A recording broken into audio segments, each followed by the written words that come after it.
Chapter 7.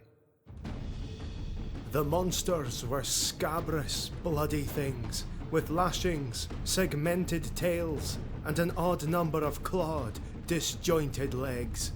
They hurled themselves at the invaders, their bulbous, blind heads splitting wide to reveal rows of jagged, saw-edged teeth. The Druki cried out as one, and at that moment the room seemed to snap into focus. Crossbows thumped and black fletching sprouted from the chests of two of the twisted creatures. Malus raised his crossbow and shot one-handed, burying a bolt in the third monster's misshapen skull, and drew his sword before the beasts were among them. The Highborn dropped the crossbow and drew his sword just as the creature he'd shot leapt at him. Jagged teeth, slicked with poisonous slime, snapped shut mere inches from his head as Malus ducked to one side and drove the point of his sword into the monster's flank. Black ichor bubbled from the wound, and the beast let out a discordant howl as it flashed past.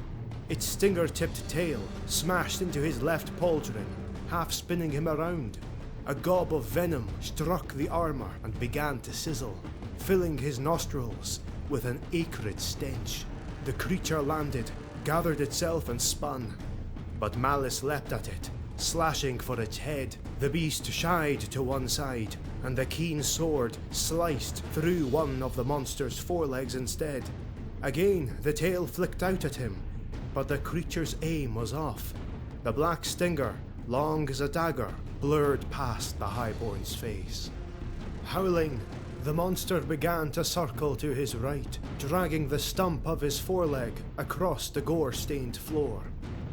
Steeling himself, Malus feinted with a thrust to the beast's head. The tail flicked out, and the Highborn pivoted, letting it slide past, and then severed it with a backhanded stroke of his sword. Ichor pumped from the gaping wound, and the creature roared and gibbered with rage. Pressing his advantage, Malus rushed at the beast, and in an eye blink the blind head ducked low and closed its jaws on Malus's armoured calf. For the moment, the curved plates held. Malus shouted a vicious oath and brought his sword down on the monster's thick neck. The blow sliced halfway through the thickly muscled trunk, and he felt the beast's jaws slacken their grip. Another blow, and the creature's headless body was thrashing in a spreading pool of black ichor. Another stroke cracked the monster's jaw, and he shook the head loose from his leg with a savage kick. Reeling a little, Malus took in his surroundings. One of the raiders had pinned a monster to the floor with one of his short spears, and two other Druki were methodically hacking the creature apart. Lunara stood over the second beast, wiping her ichor-stained sword on the monster's hide. One of Nagaira's men leaned against one of the walls, pressing his palm to a wound in his side. The Highborn turned to Nagaira. "What now?" "Uriel's sanctum lies just beyond," she replied, still holding the door's iron ring. Malus realized with a start that she hadn't moved so much as an inch during the whole struggle, and the sorceress creatures had somehow ignored her. "There is one last ward. Things beyond will be unnatural. Perhaps it is best that I go on alone." "No!" he said, surprised to find his voice had grown hoarse. Had he been shouting?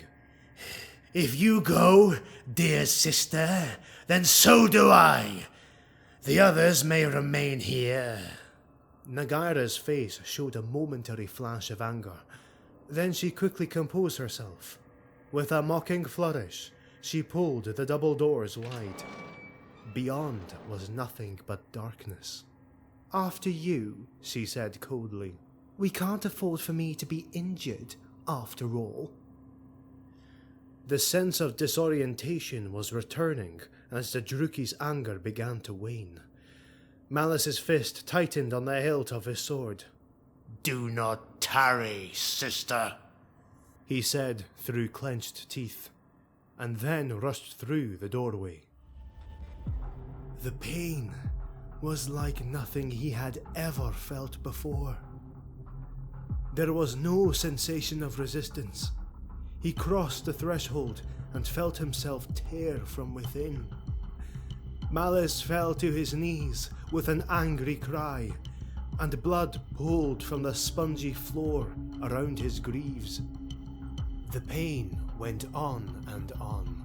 Trembling, he clenched his fists, focusing on them, and saw a drop of crimson splash on his right knuckle.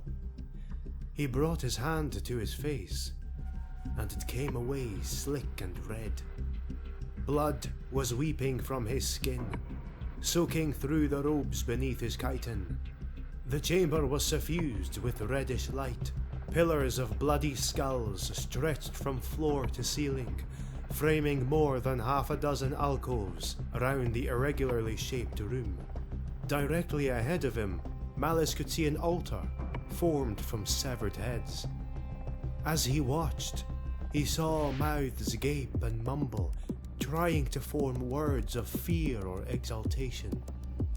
Upon the altar rested a huge tome bound in pale leather, its pages made from fine human parchment, curled and rustled in a non-existent wind. He could not see the walls of the chamber. Malus knew, even as his mind rebelled against it, that space had no meaning in the place where he now stood. His guts clenched, and he vomited blood and bile.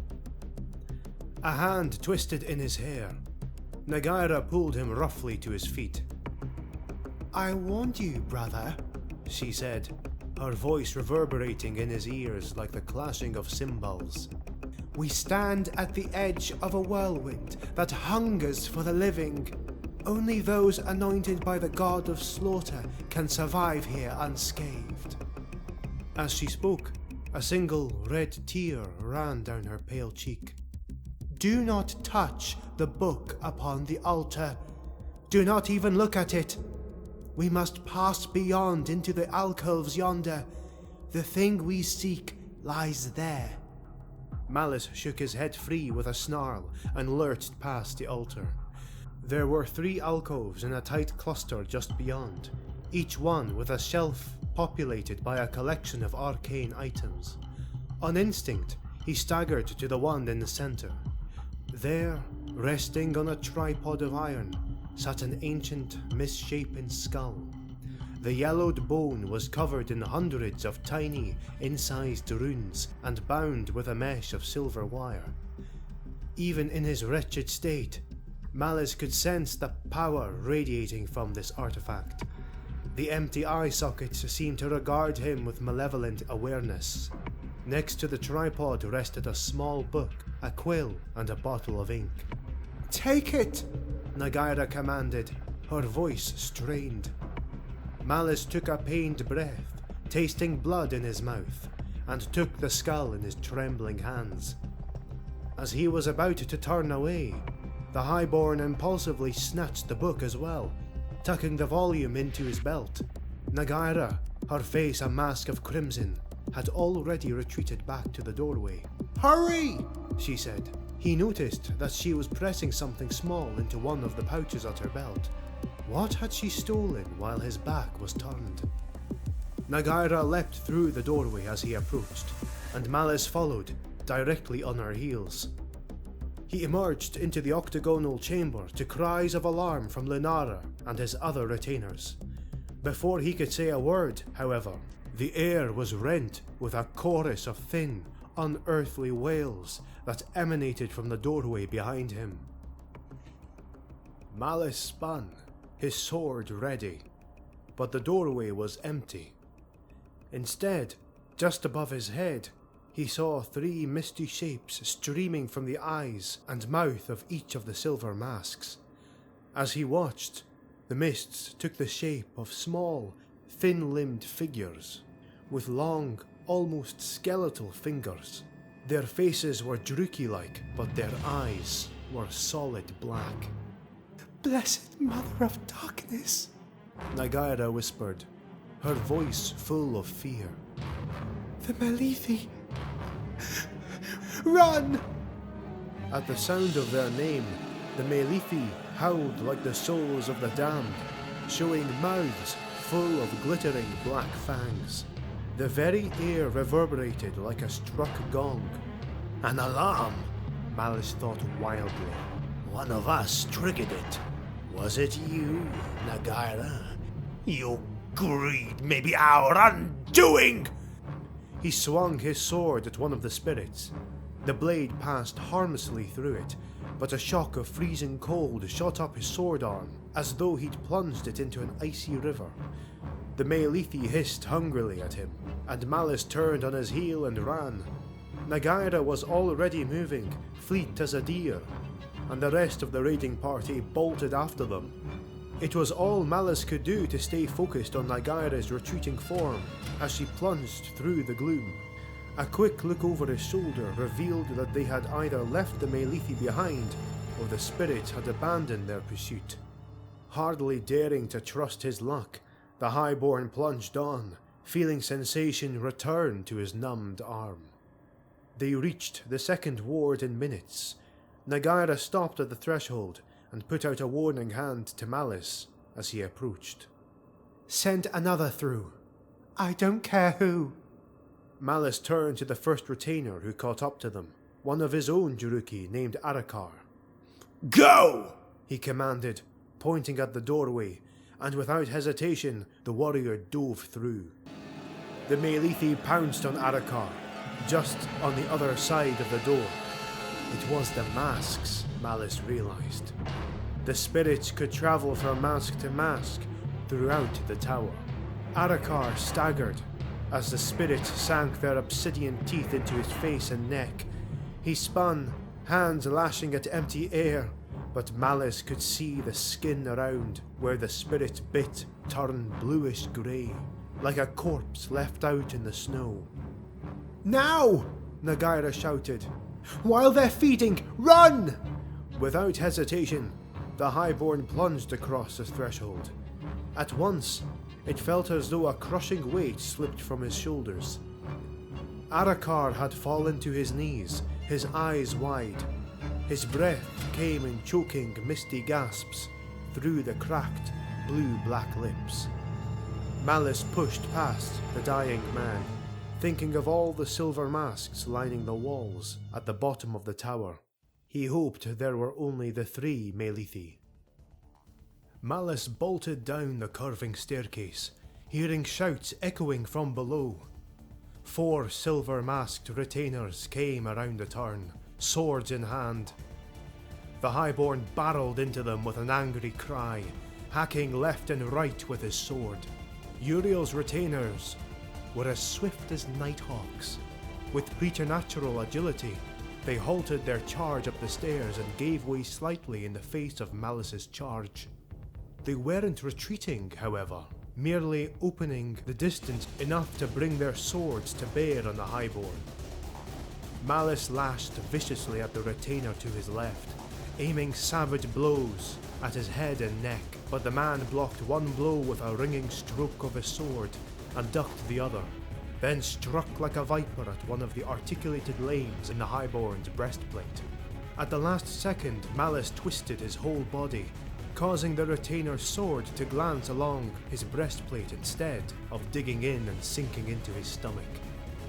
There was a glint of silver to his right, followed by the sharp scratch of what felt like a red-hot claw just above his temple. His sudden motion had saved his life from more than one blow, as the retainer to his right had been aiming for his forehead. "Blessed Mother, they're fast," Malus thought. "Whatever else his faults may be, Uriel knows how to choose his men." The highborn feinted the retainer to his left, jabbing at the man's eyes. And then Lunara was beside him, her twin blades flickering like lightning at the man to Malus's right. No longer forced to deal with both men at once, the highborn grinned savagely and bent himself to the destruction of the man on his left. The narrow staircase rang with the sound of clashing blades. The silver-masked warrior was a master with the sword, blocking the highborn's every attack with fluid speed and power. Despite Malus's slight advantage of fighting from a higher step and raining blows on the retainer's head, neck and shoulders, the warrior had a counter-move for the Highborn's every tactic. Well, he thought, as Sirhan, his childhood swordmaster, had often said, when they're better at the game than you are, change the rules. Malus let out a roar and brought a vicious blow down towards the top of the retainer's head. The warrior easily blocked the blow, and Malus kicked him hard in the face. The silver mask crumpled beneath the blow and the man staggered backwards. Pressing his advantage, Malus lunged forward and sliced open the retainer's sword arm from wrist to elbow. A stream of bright red blood sprayed across the stones of the stairwell, but the retainer made no sound. Another body went tumbling down the stairwell. Lunara's foe collapsed, blood pouring over his hand as he clutched futilely at his slashed throat. She advanced a step towards the next man in the group, and in passing lashed out with her left-hand sword. Malus's opponent saw the blow at the last moment and twisted away from the sword, catching only a glancing blow against the side of his head. But it was a fatal distraction. Malus brought his sword down on the opposite side of the man's neck, shearing deep and severing the retainer's spine. He collapsed in a heap, his sword tumbling end to end down the stairs. The retainer behind the dead man had to dodge to the side to avoid the falling corpse, and Malus took advantage of the moment, stabbing his sword at the man's eyes. The warrior dodged the blow with a jerk of his head and chopped viciously at Malus's knee. The blade slammed into the armoured joint of his greave, and a thrill of fear raced along the Highborn's spine as he thought the metal might fail. But the joint held, and Malus brought his sword down on the retainer's sword wrist, shearing neatly through the limb. Blood sprayed across Malus's leg and feet, but the retainer didn't give up the fight. To Malus's surprise, the retainer grabbed for his lost sword with his other hand, all but oblivious to the terrible wound he'd received. Moving swiftly, the Highborn stepped on the flat of the retainer's blade and thrust his own sword into the warrior's neck. Steel grated on bone and blood. Lunara was drawing her right-hand sword from the chest of her second foe, and for the moment the way ahead was clear. Raising his sword, Malus rushed down the stairs.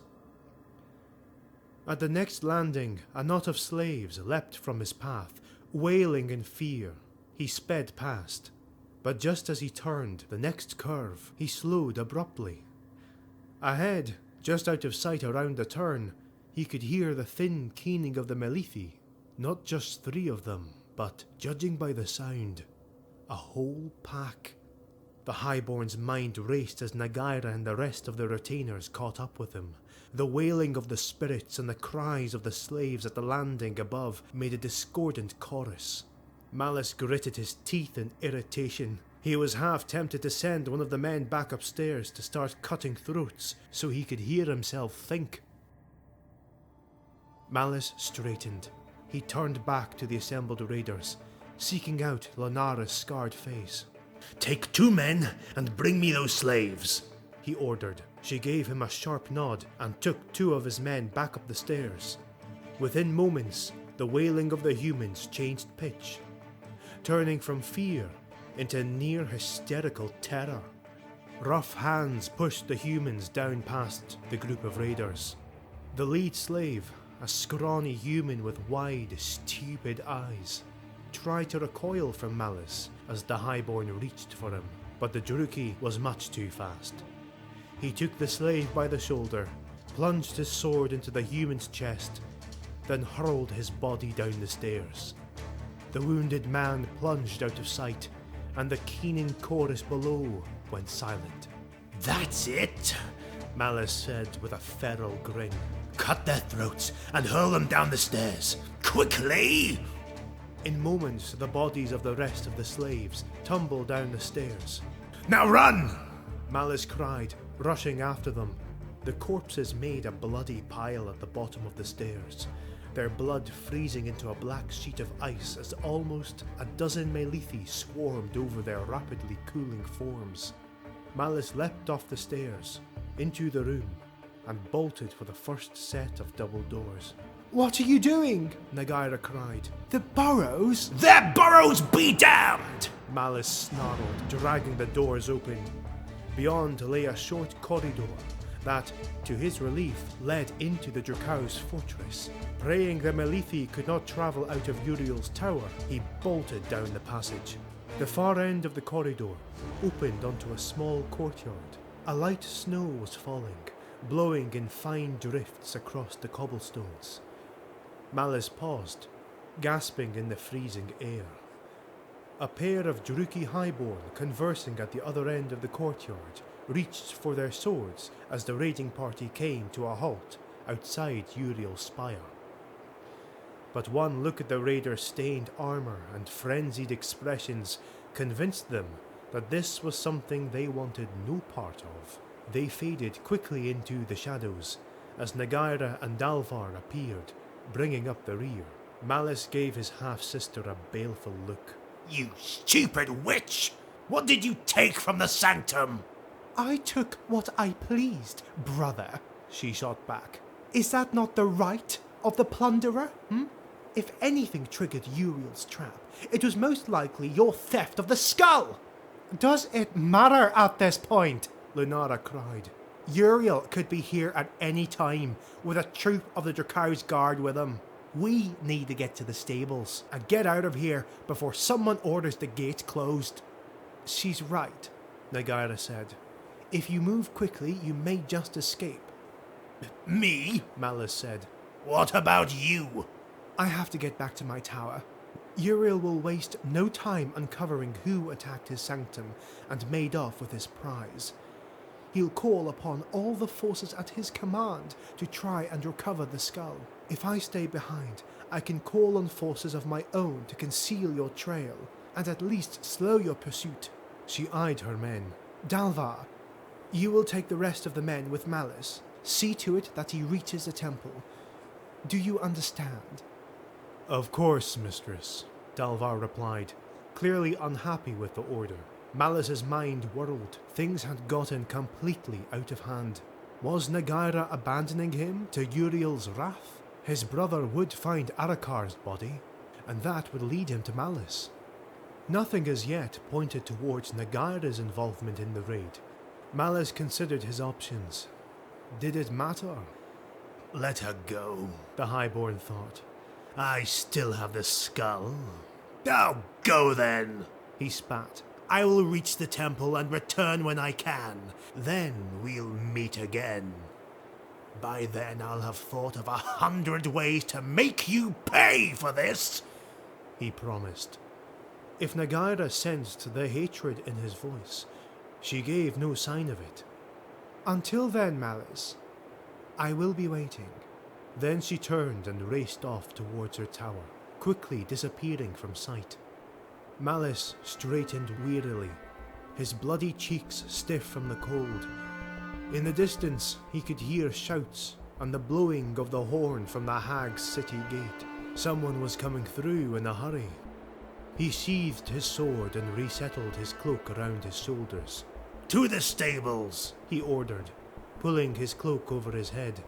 "I want to be a league from the Hag before Uriel realizes who trespassed in his tower."